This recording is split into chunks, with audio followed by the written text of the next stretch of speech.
He's the former president and publisher of the Sun Herald, and now he's on the radio. Welcome to Coast View with Ricky Mathews on SuperTalk Mississippi Gulf Coast 103.1. Welcome to Coast View. I hope you're having a great Monday, and thank you for joining me here on Coast View, the show that celebrates the men and women who are making coastal Mississippi such a great place to live, work, and play. Hey, I wanted you to know I had the opportunity last Thursday, to tape a show, Spotlight Gulf Coast, with Todd Trenchard and Courtney Anderson from the Baco McCarty Foundation. It will air this week on XXV, WGUD, WXXV, NBC, and the Fox side. But you can look it up. It's a really great program that celebrates coastal Mississippi, and we had a chance to chat on last Thursday, and I will be I'll be sort of the focus of the show next week. I love this opportunity because I got to share my passion for coastal Mississippi. So thanks to Courtney and to Todd for inviting me to be a part of that program. You know, I, like so many people in my generation, were really inspired by the first steps on the moon, a moment that 650 million worldwide TV viewers were deeply inspired by. If you look at sort of the current news that's out there, people like Tesla's founder, Elon Musk, with his SpaceX program, and then Amazon's founder, Jeff Bezos, with his Blue Origin company, Virgin founder, Richard Branson's company, Virgin Galactic. All of these guys were inspired by the Apollo program. In fact, an entire generation was inspired, and ultimately, some people called them, all of us, children of Apollo. It was an inspiring program that was once called the art of impossible. If you go back and look at how NASA describes the program, here's sort of the basics. Apollo was the NASA program that resulted in American astronauts making a total of 11 space flights and walking on the moon. The first 4 flights tested the equipment used in the Apollo program. 6 of the other 7 flights landed on the moon. Incidentally, the one that didn't land was Apollo 13, and as most of us know, Biloxi and Fred Hayes was a member of that crew. The first Apollo flight happened in 1968. The first moon landing took place in 1969, and the last moon landing took place in 1972. There are many coastal Mississippi connections to the Apollo program. 10 Apollo missions were successfully launched on engines that were tested at Stennis Space Center in Hancock County. Of the total 12 astronauts who walked on the moon, they were actually known as moonwalkers. But there was actually a smaller group of astronauts, 6 of them, who by themselves piloted the command module that orbited the moon. Astronaut and command module pilot Stuart Russa referred to his smaller fraternity as the ones who soloed. Stuart Russa was part of the Apollo 14 crew. They completed the first successful mission after the Apollo 13 had to abort their mission. Many may remember the Apollo 14 mission, by the way, because that was the mission when moonwalker Alan Shepard made the famous golf shot on the surface of the moon. I'm honored this morning to have a coastal Mississippian and a real child of Apollo, Rosemary Roosa, Stuart Roosa's daughter, on Coast View. Good morning, Rosemary. How are you? Good morning, Ricky. It's a pleasure to be with you. It's great to have you. Look, when you wrote a book. And I did some research on the book, and it's widely available, I might add, about life as the daughter of an Apollo astronaut. The name of the book was To the Moon, an autobiography of an Apollo astronaut's daughter. It was published in 2019. Incidentally, for the Facebook and YouTube audience, we're actually showing the cover. What a great cover. We'll talk about how that cover came about here in just a second. And you also started the Moon Tree Foundation, and what a terrific opportunity to kind of keep the legacy of Apollo alive, and as you say, helps unite and inspire and conserve. We'll talk about that too. But before we go any further, I want to ask you this. I am not overstating it when I say an entire generation was inspired by the Apollo program, am I? No, it was really an exciting time. Kennedy had committed us to the moon by the end of the decade. And there's a famous line that he says, "We choose to go to the moon, not because it is easy, but because it is hard." And at the time, we were in a space race with the Soviet Union because at the time it was felt like who would dominate space could dominate the Earth. And so it was pretty heady times. The world was a little bit in turmoil. We had the Vietnam War going on, but we were insulated down at the Houston Space Center, Johnson Space Center. But it was a very inspiring time to reaching to the moon. These astronauts were incredible people, and it really did unite the world at a time that it needed to be united. And it did show at the time that, you know, America and ingenuity and sometimes flying by the seat of your pants and just quick thinking. It was just an incredible program, and one that really hasn't been reached since then. And I'm just so honored to have such a great daddy and have grown up in that environment. You know, what it did, though, is it really unleashed a generation of thinkers and dreamers focused on science and math in ways that really revolutionized the world in ways that we don't fully understand or appreciate even today. I mean, it's incredible, the impact. You know, I remember, Rosemary, the first time I was at the Smithsonian in Washington, D.C., and I saw the command module and looked inside of it and thought, gosh, this is so small. And to think that 50 years ago, this is the 50th anniversary of your father's flight of the Apollo 14, that 50 years ago, he spent 33 hours, orbiting the moon alone in that. You know, like, I'm interested in things like, while he's up there alone, that had to be, I wouldn't be able to do it to begin with. So let me get that out of the way. But I mean, what a hero he was to do that. But did he sleep? Did he worry? What was going through his mind when he was up there? They didn't worry. I'm sure there were some thoughts because going to the moon, they actually had a docking problem. When you're going to the moon, you have to actually take the lunar module and connect it to the command module. And so there was a docking problem. So there were early on, they weren't sure, if they were going to have to abort or not. But as it turns out, they did. Shepard and Mitchell wound up landing on the moon. My father remained in lunar orbit at about 60 miles above, and he was very busy. They had him on a flight plan, and he was taking pictures for the following Apollo missions. So he had his own checklist to go by, and of course, he was the one that got him to the moon and back. And I'm sure he was worried a little bit once they ascended if they were going to have a docking problem again or not. But he did talk about how when you're at the orbiting the moon, there is no atmosphere. So you would be in communication with mission control. You know, everything would be kind of lit up, and then when you hit what people call it the dark side, it's just really the back side of the moon. They would lose communication with mission control, and it would happen just in an instant. And so he would be jetting along, and then suddenly, boom, complete darkness, no communication. You're 240,000 miles away from Earth. So I'm sure he had some moments in there that were pretty heady, but he did his job, and he did it well. There were a lot of risks associated with that particular mission. One of the things that they wanted to do, of course, Apollo 11 was the first one. Then you have Apollo 12, and then 13 they had to abort, and then you had 14. One of the things they wanted to do with Apollo 14 was to land in a place that was a more rocky surface. One of their goals was to collect a lot of rock samples and whatever. But there were a lot of risks associated with this mission, weren't there? There were. Apollo 11 and 12 landed in fairly smooth areas, and so Apollo 14 did what Apollo 13 was supposed to do. And actually, my father's crew was originally slated for Apollo 13, and Fred was supposed to be on Apollo 14, but then Alan Shepard, who was the the commander of the mission, NASA wound up kind of switching the crews.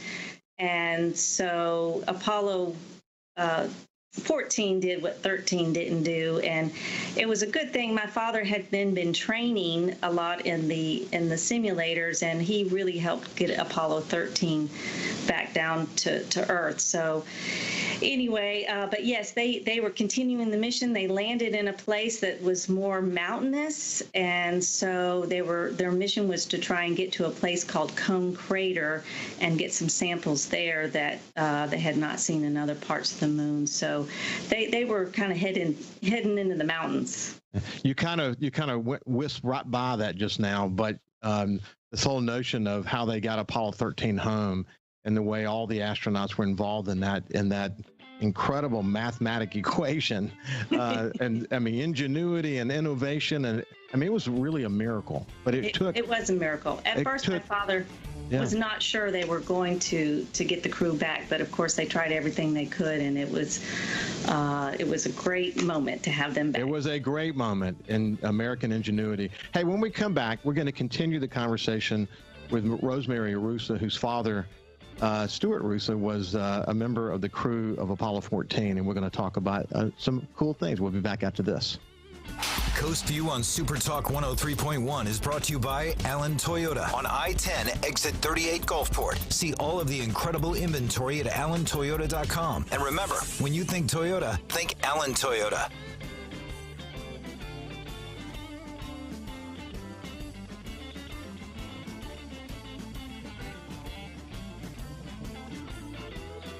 .3 Casino Radio is here. Tune to 106.3 to discover all of our must-see attractions and everything that's happening at our 12 incredible casino resorts. Where to eat, where to stay, what to do, and where to play. 106.3 Casino Radio has you covered with everything you need to know to help make your visit here to the coast one you'll never forget. Turn on 106.3 Casino Radio or listen now on our website, CasinoRadio1063.com. Feeling down? Here's your prescription for a daily dose of good news and positive vibes. Good Things with Rebecca Turner. Every afternoon, Rebecca highlights all the good things happening right here in the state you call home. Daily exposure to Good Things with Rebecca Turner may cause smiling, feelings of positivity, happiness, and even laughter. When you experience these symptoms, tell your friends to listen. Okay. Weekdays starting at 2 p.m. here on SuperTalk Mississippi and now on Amazon Alexa devices. Hey, I'm Steve Azar, and you never know who or what you'll hear when I spend a Mississippi Minute with my friends. We are with the fabulous Norbert Putnam as he played on so many hit records, you can't count them, and produced for some of the biggest acts ever. We got to talk Jimmy Buffett. One day at breakfast, he said, I started a new song. It's about a night and a day in Key West. I played a bar and I got drunk, and coming home, I stepped out of my flip-flop, and I just kept going. I stepped on a beer can. And the next morning, I'm up and I'm hungover and I'm trying to make a margarita. I got some shrimp boiling. I can't find the salt. I said, Jimmy, I kind of like that. And he said, yeah, I think I'll call it Margaritaville. In a Mississippi Minute. Be sure to check out In a Mississippi Minute with me, Steve Azar, right here on your local SuperTalk Mississippi station and now on iTunes, Google Play, and Stitcher. If Alexa's part of your life, you've got one more way to access SuperTalk. SuperTalk Mississippi is now available on Amazon Alexa devices. Once enabled, just say, Alexa, play SuperTalk Mississippi at any time and start listening. It's that easy. Just one more way to stay informed and connected with your state. Learn more at supertalk.fm/Alexa. SuperTalk Mississippi. SuperTalk Mississippi. Now available on Amazon Alexa devices. SuperTalk.fm has a new look and is more informative than ever with expanded Mississippi news coverage, the latest Mississippi weather, Mississippi sports, and of course, the talk that's important to you. Every show, every podcast, and every late-breaking story. Constantly updating the news the second new developments happen. All in one place. The new SuperTalk.fm. Talking to the people that help make the coast such a unique place to live. This This is Coast View with Ricky Mathews on SuperTalk Mississippi Gulf Coast 103.1. Welcome back to Coast View. Like I said, there are so many connections with the Apollo program, with space programs in coastal Mississippi, and I have one of them today. Rosemary Roosa, whose father was on Apollo 14.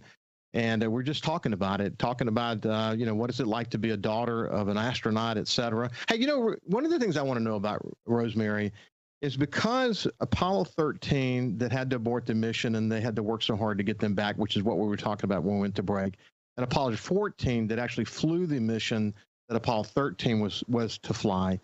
I'm always interested in how did Stuart Russa and Fred Hayes have a unique relationship because of that? Oh, yes. The astronaut corps was so small. They were very tight. They worked closely together. They were friends. They did so much together, training. They knew each other very, very well. Yeah. Okay. So look, I'm going to tell this part of the story. So your mother is from North Mississippi. She actually went to school with Elvis Presley. Some friends of her and her were just literally threw a dart at a map, and it landed on Langley, Virginia, which brought them there to teach. And ultimately, she met your father. And you can talk a little bit more about that, but that actually they ended up eventually coming back to coastal Mississippi, where your father owned a Coors distributorship. And that's sort of the connection to coastal Mississippi. But what did I miss in that interesting story? Well, some people, it seems to me, have a destiny. And I think my parents were destined to be together. I think my father had a destiny. You just don't know. You just go and life leads you. But they were at the Officers Club one night. My father was celebrating. He had gotten the new hot fighter test airplanes, the F-100, and my mother was there actually for a birthday party, and my father saw her at the bar and told the bartender, said, "See that woman over there? I'm going to marry her." And she was dating a boy in Mississippi at the time, and so he realized, I'm going to have to work at this a little harder, but he wound up wooing her with his jet, and so they got married, and life continued. Well, unfortunately, they're neither one able to be with us today, but I was so interested in learning about your mother being buried with your father at Arlington National Cemetery, and that is such a special place there. Describe that to me. It is beautiful. Unfortunately, my father died fairly quickly at the age of 61. We happened to be in Washington, D.C. at the time, and unbeknownst to us, he had already made the plans to be buried at Arlington, so that made the process a little easier. So we wound up picking out a spot that's just down from the Tomb of the Unknown Soldier. Really beautiful spot, and my mother designed the headstone with the Saturn V rocket and the Apollo 14 patch on the back, and a very dark headstone because it reminded her of his talk about being in deep space, and it has little sparkles in it like the stars, because of course in deep space you can see so many stars. And so it's a beautiful place. It's very peaceful. And then when she passed away in 2007, she's buried with him, and of course to save space they bury on top of each other there. But after my father died, we wound up planting a moon tree at Arlington. So if you're at the Tomb of the Unknown Soldier, you can actually walk down the lane and you can see a moon tree and then go visit his headstone. Wow, that's so cool. So let's talk about the Moon Tree Foundation real quickly.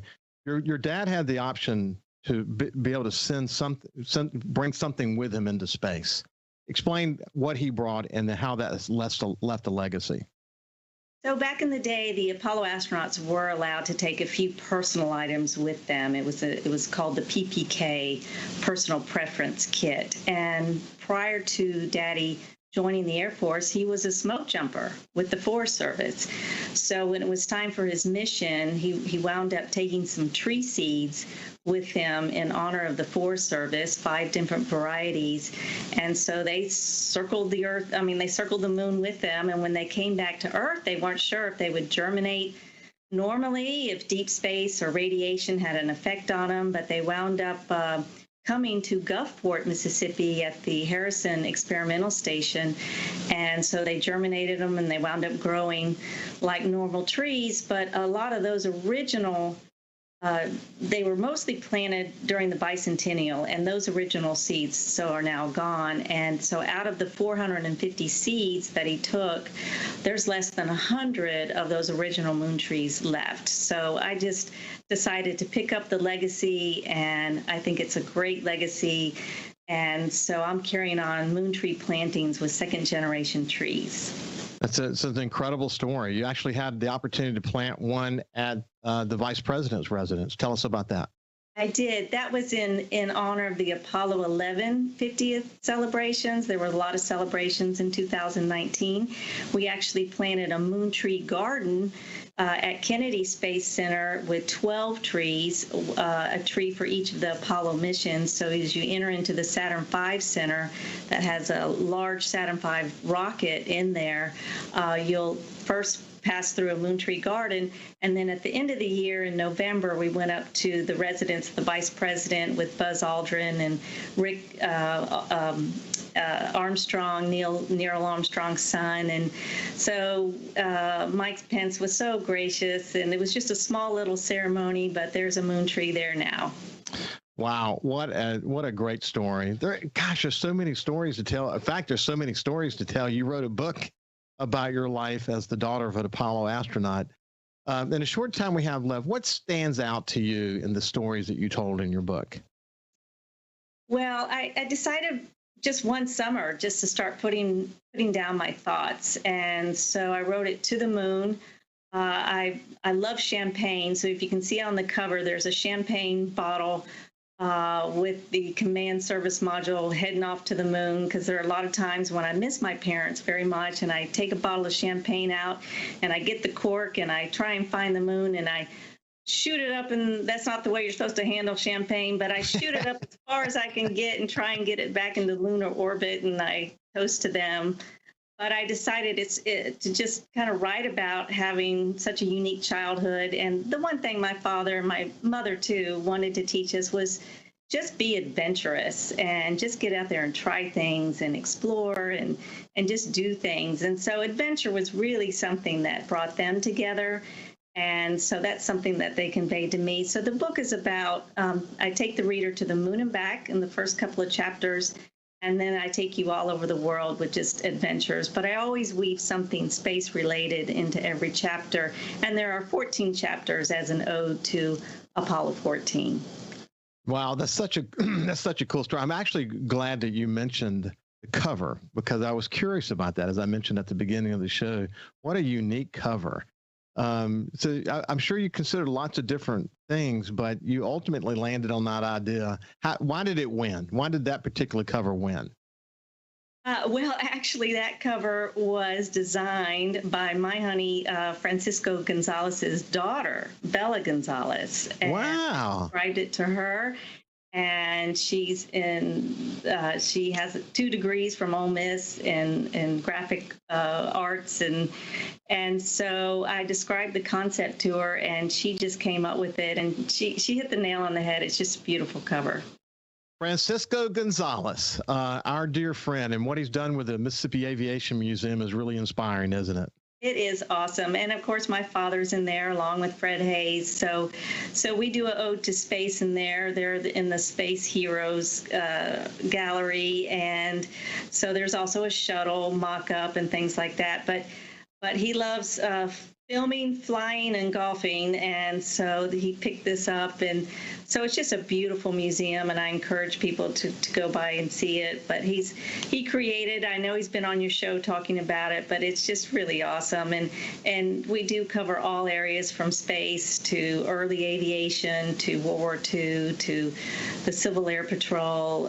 So there's fun, lots of fun things to see. So let me do a shout out to Kyle real quick. Kyle, you on the mic? I am here. Good. How much time we have left? 1:55. Good, thank you. Now, as usual, Rosemary, Kyle Hurley, the producer of this show, I give him the cover, and he goes and dives and does all these other photos that we're showing to the YouTube and Facebook audience. But he's just, he takes so much initiative to make these shows as good as they can be. But thanks for doing that, Kyle, buddy. Thank you, Kyle. You bet.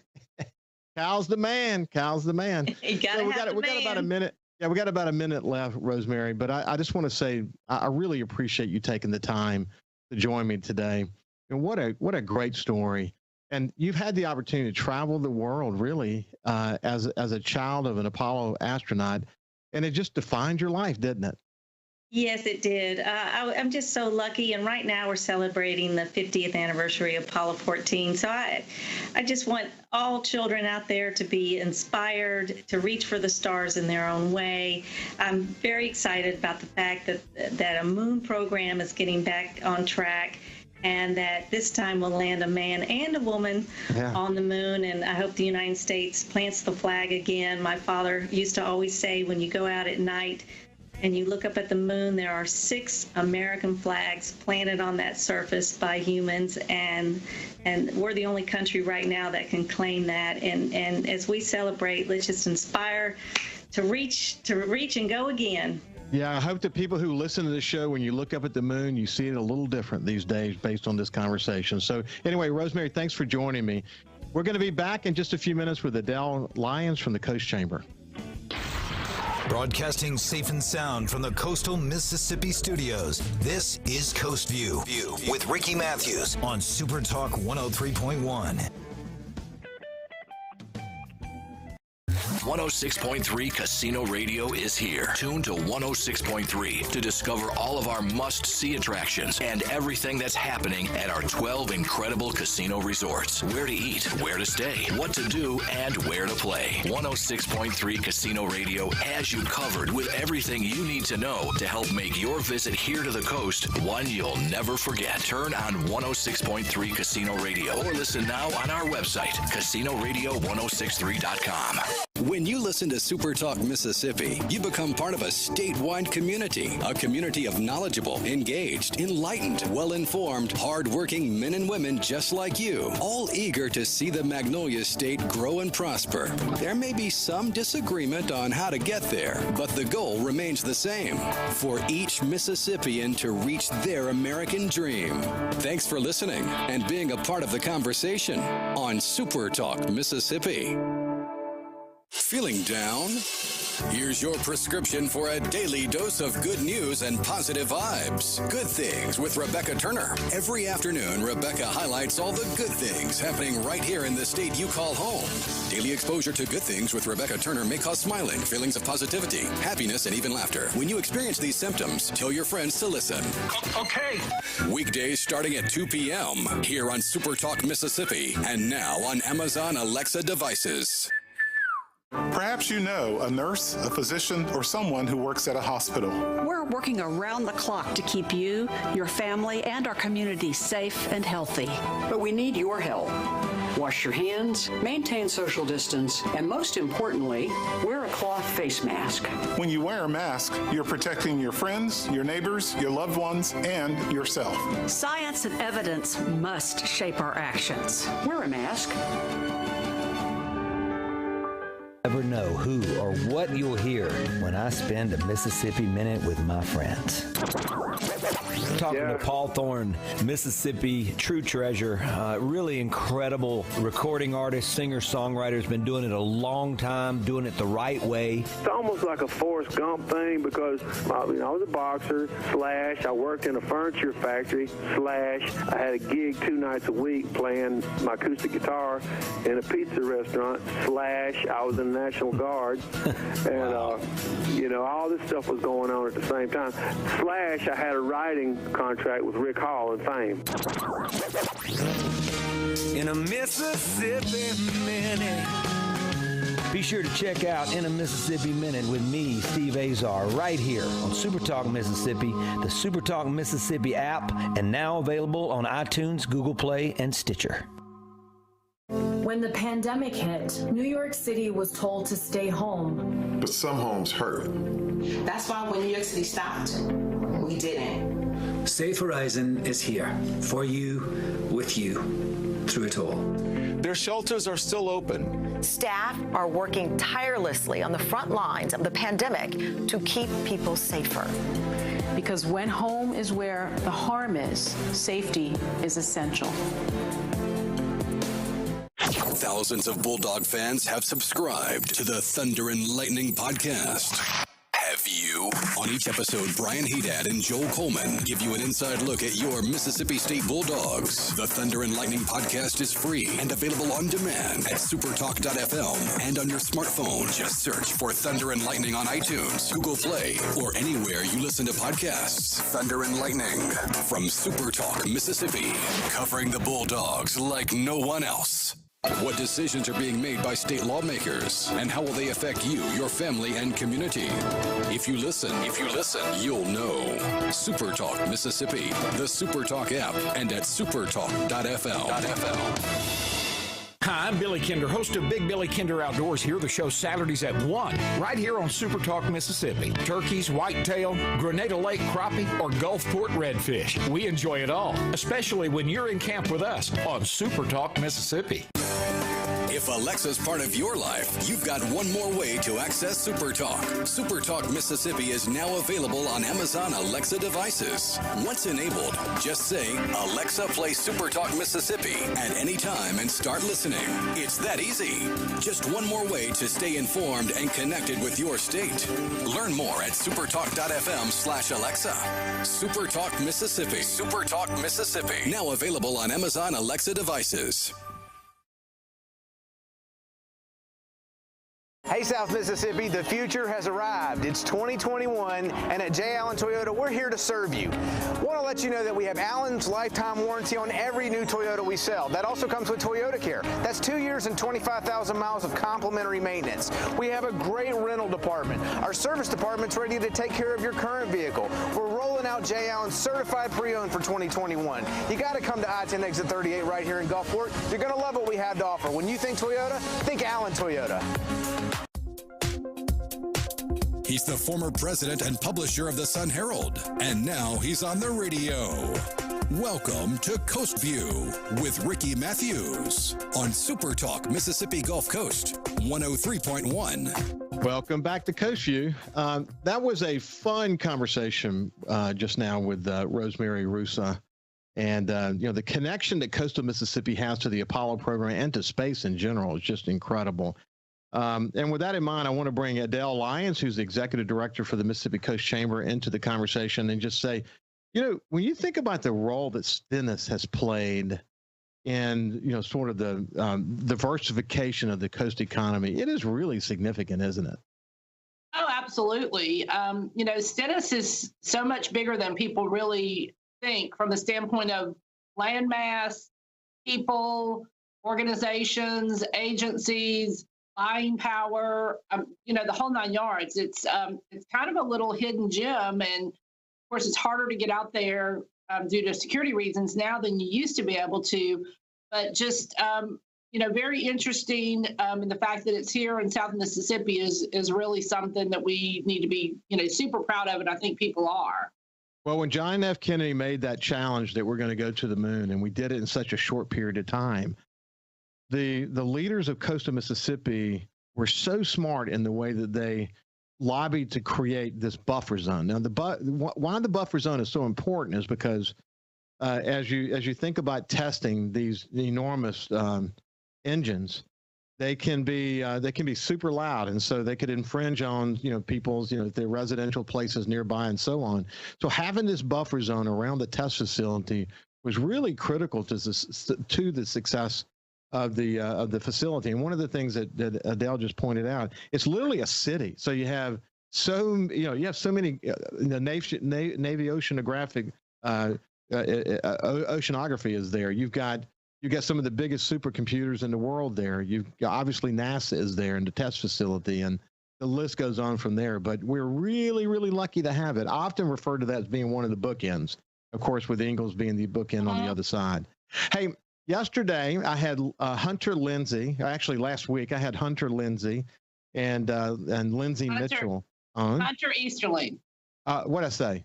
Hunter Lindsay. You combine. Oh, I'm sorry. Kind of like. Sorry about that. Yeah, kind of like celebrities where you merge their names together. It really did, didn't it? Hunter Easterling and Lindsay Mitchell. Man, they are great representatives of Coast Young professionals, aren't they? Yeah, Coast Young Professionals has really been such a great organization. It started, I guess we're in about our 12th year. That was the brainchild of Kimberly Nastasi, the previous CEO of the Coast Chamber. And, you know, how young professionals, they want to be involved, but they don't want to be involved in the chamber right away that they see really as their parents' chamber. And so this gave them a way to sort of grow their roots, learn about leadership, learn about being involved in the community, and then most of them sort of upgrade as they grow in age to the Coast Chamber. And it's really been, you know, a pipeline for us. And they do great work in and of themselves over the years, have really done some tremendous things, and we're really proud of that group. So when I was publisher of the Sun Herald, I had the opportunity to mentor Kimberly Nastasi. And so we spent a lot of time together. And I remember when she came in to talk to me about this vision she had for this organization.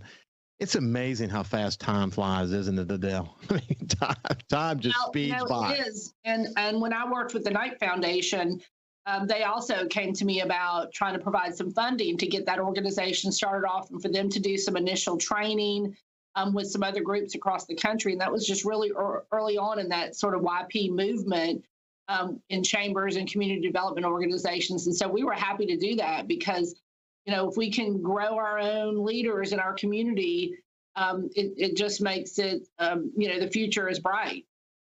It is bright. It is so bright. And you know, the opportunity to do leadership development and the importance of doing leadership development on a region as complex as coastal Mississippi. I mean, people may think they understand it, but it's not until you get into an organization like Leadership Gulf Coast or the Master's Program for the Gulf Coast for the Business Council or YPO that you really begin to understand how all the dots connect. And I mean, it's a complex place, and it takes a lot of great leadership to make this place tick. I mean, I can't overstate that, can I? No, you know, like I said, I can remember when I joined the chamber, and it was sort of my friends' parents that I was going to meetings with, and it was kind of awkward a little bit at first. I remember the one person was Liz Joachim, and hey, Miss Liz, you know, that was what I always knew her as. And she's like, you got to stop that. We're like at the same meetings. I'm just Liz. And, you know, Southern etiquette, how we are, that was sort of weird for me.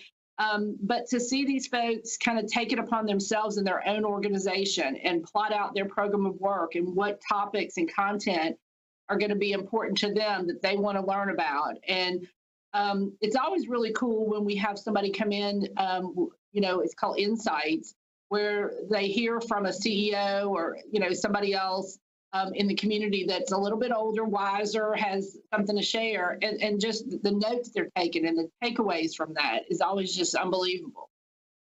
Well, you know, when I was coming up, I mean, there were some leadership development opportunities, but nothing like Leadership Gulf Coast that came along later. And of course, you know, the master's program didn't get developed until after Katrina because of the Coast Business Council coming together after Katrina.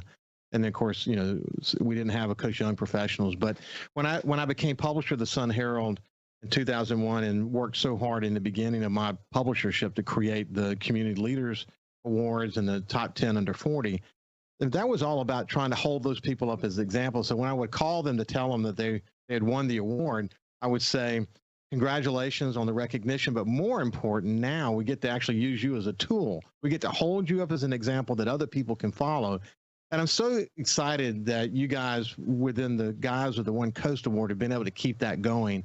That's so important, isn't it, to have these people that we can hold up as an example. Yeah, and you know what's really interesting about that, Ricky, is the number of people who get who are named in the top 10 young professionals, you know, under 40, that then a few years later move up and they're receiving the Community Leader Award, the 10 Community Leader Awards. So we're seeing people really progress, and that number has really grown. So, you know, we're carrying on that event, as you mentioned, and we'll be hosting that event this year. Our plan is to host it with our Business and Technology Expo, which will be on August the 13th, which is a Friday, and we will do that as a breakfast to kind of kick off the expo and continue with those One Coast Awards. You know, unfortunately, last year we did it as a virtual event, but it really worked out, you know, pretty cool. But people just love being in the room together and finding out, you know, who those 10 under 40 are and who those 10 community leaders are. It's quite a proud moment. Yeah, I looked forward to it every single year. I actually spent some time with Todd Trenchard yesterday, and he reminded me what you just said, that so many in the top 10 under 40 became top 10 community leaders somewhere along the way. And one of the examples he gave me was John Hairston was, identified as one of the young up and comers, and you see him today as the chairman of Hancock Whitney, and the work that he's doing today is just really incredible. Hey, let's talk about the pandemic for a second. It's I shared this on Friday, but one of the most recent stats is that we got to get to 75 to 80% of vaccination in the United States before we can begin to understand what new normal looks like on the other side of this. And as of last week, only 2% had gotten the second shot. So I know that it's continually ramping up, but we've got a long way to go to get to that moment. It may be the end of 2021. It may be that we stay in this mode for a while, but is this the way you read it as well? Yeah, I was encouraged this morning. I read that COVID is down 14%, but that the hospitals are still, packed with people. So it seems to be that the numbers are going down, but the people that are sick are still really, really sick. And the people who are getting sick are still really, really sick. So, it's so hard to judge. I'm so weary of saying I don't know and let's see and we'll hope for the best and see what's going to happen as we plan chamber events. Virtual has been great, and it's been just a way to really, our numbers are huge, reaching out to people, but so much of it is just that face-to-face, touch and base, seeing people. And when we'll be able to do that, I don't know. And like I said, it just, I hate using that phrase, I just don't know. Uncertainty is challenging, but, I think we're going to get there. We've made it this far. We're good to go to the end. Yeah, I understand the frustration. I really do. But look, here's the thing I continue to say on my show, and you know this, and I don't need to remind you of this, but the role that your chamber has played in being this conduit for all these programs that are to help small businesses and others kind of, get through this, and sharing best practices and keeping, all these opportunities, whether it be seminars or chamber meetings. You mentioned your use of technology a few minutes ago, but all of those things add up to an economic recovery in Mississippi that is number 3 in the nation, and the coast has performed extraordinarily well. Our tourism recovery is among the best in the United States. So how did we do that? Well, we did that because of something you and I have talked about many times. We're very resilient. We know how to bounce back. We don't let much dust settle when a disaster happens. We just kind of get on with it. But the Chamber's played such a critical role in that. You're going to continue to play a critical role in that. When we come back, we'll talk a little bit about that, and then we'll talk about some upcoming events that are going to happen. This is Adele, Lyons, and the Coast Chamber. Coast View on SuperTalk 103.1 is brought to you by Allen Toyota on I-10 exit 38 Gulfport. See all of the incredible inventory at AllenToyota.com. And remember, when you think Toyota, think Allen Toyota.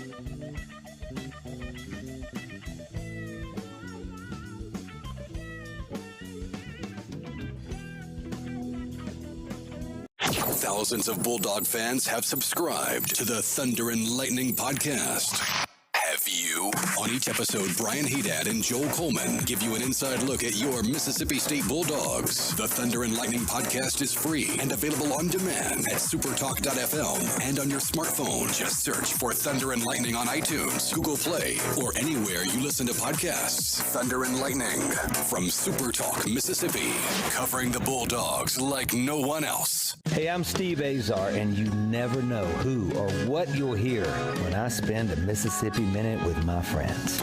We are with the fabulous Norbert Putnam, as he played on so many hit records, you can't count them, and produced for some of the biggest acts ever. Norbert, Elvis. And I want to tell you about Presley. He had 2 different voices. He would sit and talk to me in a very calm, low voice.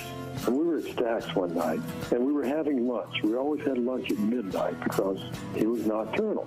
We sat there and we have our sandwiches, and at 1 o'clock, he looked up. He said, "Hey, Pot, come on, it's time for me to go be Elvis." And he stood up, and a much deeper voice, he put on his macho voice. "Hey, fellas, it's 1 o'clock. Let's get cracking, okay?" In a Mississippi Minute. Be sure to check out In a Mississippi Minute with me, Steve Azar, right here on SuperTalk Mississippi, Amazon Alexa, and now on iTunes, Google Play, and Stitcher. When the pandemic hit, New York City was told to stay home. But some homes hurt. That's why when New York City stopped, we didn't. Safe Horizon is here for you, with you, through it all. Their shelters are still open. Staff are working tirelessly on the front lines of the pandemic to keep people safer. Because when home is where the harm is, safety is essential. What would happen if I had to pick up the phone, call 911 for one of my family members or one of my neighbors? What would I do if no one was on the other end to respond? What if there was no 911? So you can be a part of the solution. Anybody can be a firefighter. Male, female, younger, older. We have school teachers. We have leaders in business. It's me, you, anyone that wants to be. There is no typical firefighter. SuperTalk Mississippi, your new home for the Ben Shapiro Show. We don't hold back. We never shy away from telling you the truth. The most electrifying national talk show on air today. We have the most important guests and the biggest thinkers in America. Ben Shapiro, brutally breaking down the issues of the day. From politics to pop culture, we take a look at all of it. So don't miss out. Weeknights at 9. For something new and unique in talk radio, take a listen to The Ben Shapiro Show. On SuperTalk Mississippi. When you listen to SuperTalk Mississippi, you become part of a statewide community, a community of knowledgeable, engaged, enlightened, well-informed, hard-working men and women just like you, all eager to see the Magnolia State grow and prosper. There may be some disagreement on how to get there, but the goal remains the same, for each Mississippian to reach their American dream. Thanks for listening and being a part of the conversation on SuperTalk Mississippi. Hey, South Mississippi, the future has arrived. It's 2021, and at J. Allen Toyota, we're here to serve you.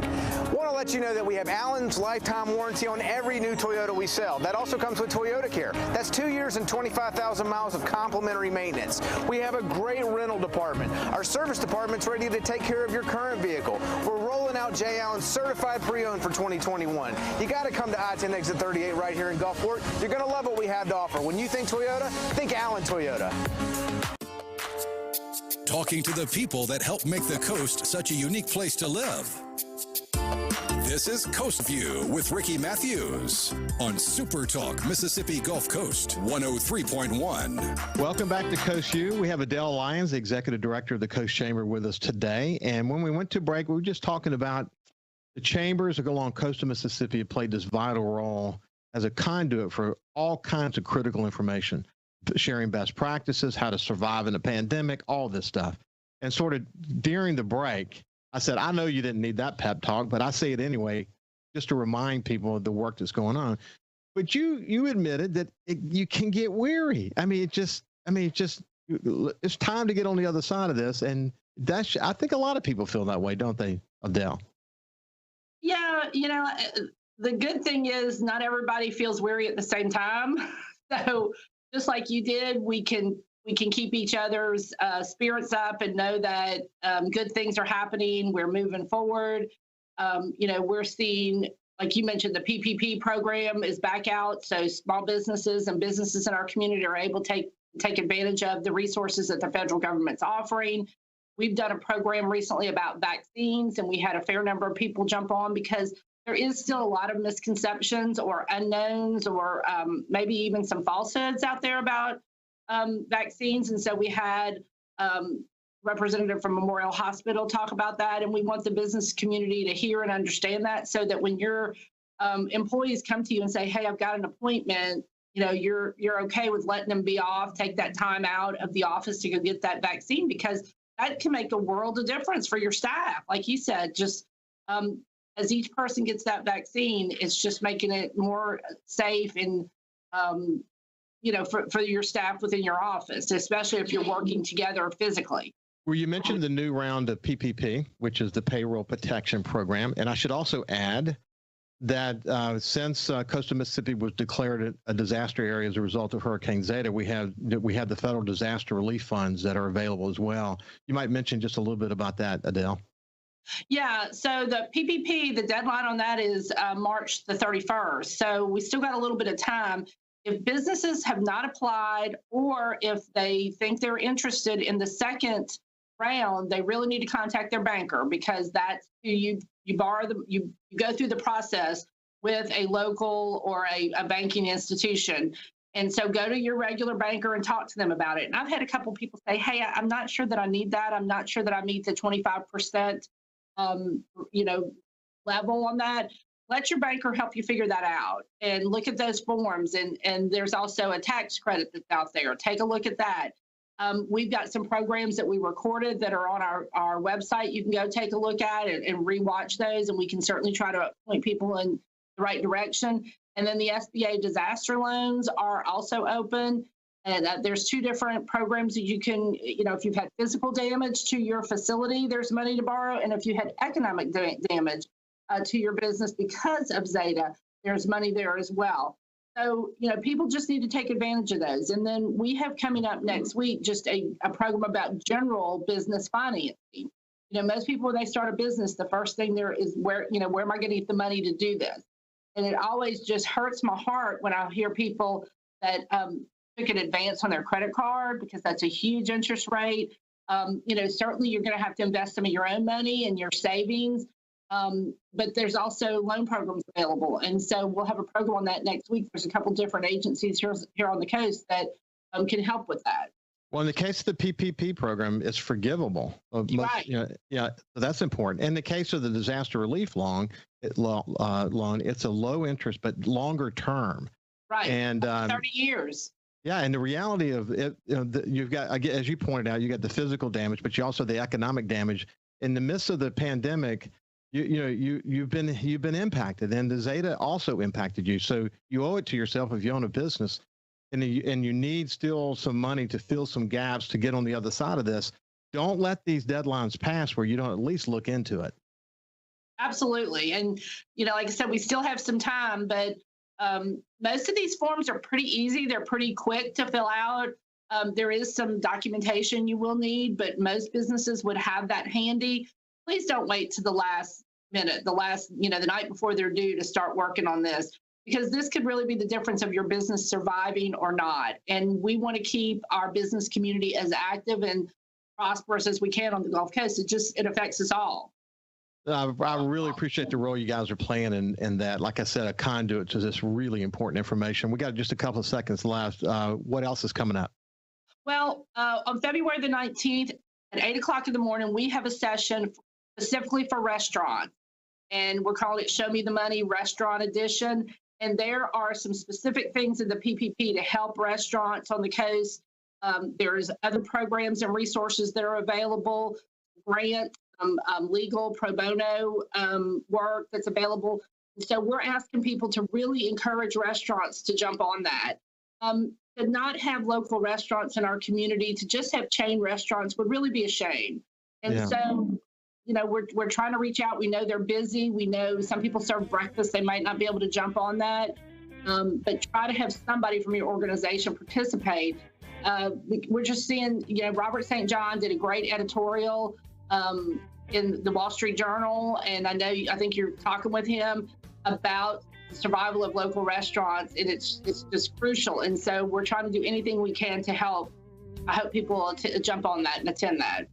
Well, Adele, I really appreciate you joining me today, and we'll get together again in a week or two and just stay in touch with what the latest is. Things are kind of moving fast, but your point about Robert St. John's, amazing leader from Mississippi, had a great vote in the Senate last week, so things are moving in the right direction. So we'll talk to you soon, and have a great day.